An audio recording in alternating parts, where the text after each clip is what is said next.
Stabilité politique et croissance économique sont les principales caractéristiques du Maroc, qui se singularisent ainsi de la majorité des pays de la région MENA.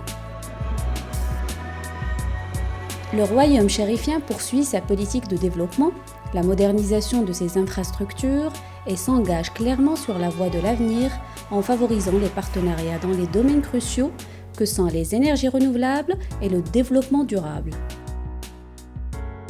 Le Maroc a su diversifier son économie, développer un tissu industriel et tertiaire de pointe et un secteur de l'éducation-formation qui lui permet aujourd'hui de bénéficier de cadres compétents dans tous les domaines.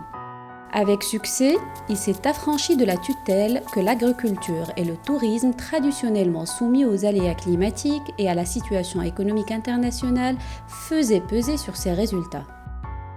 Avec une croissance moyenne de 5% ces dernières années, le bon élève, si l'on s'en réfère aux avis du FMI et des principales agences de notation, devrait, après le léger ralentissement de 2012, continuer sur sa lancée dans les années à venir avec des prévisions qui tablent sur une croissance de 4 à 5% par an. Une excellente nouvelle dans un contexte international difficile qui permet au Royaume d'accentuer son leadership sur la région et d'envisager l'avenir avec sérénité.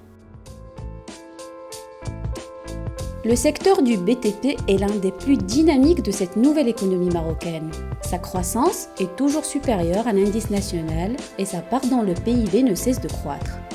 Pourtant, ce dynamisme général du secteur n'est pas sans disparité.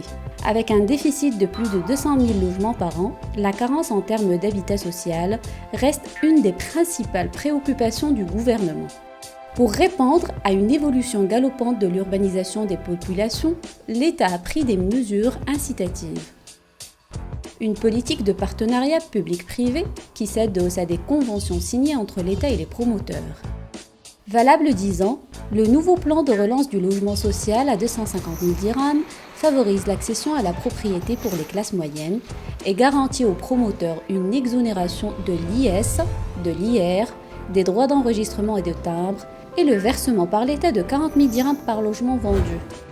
Une étude menée par un hebdomadaire économique auprès de quelques-uns des grands acteurs du secteur mentionne un taux de marge net compris entre 20 et 30%.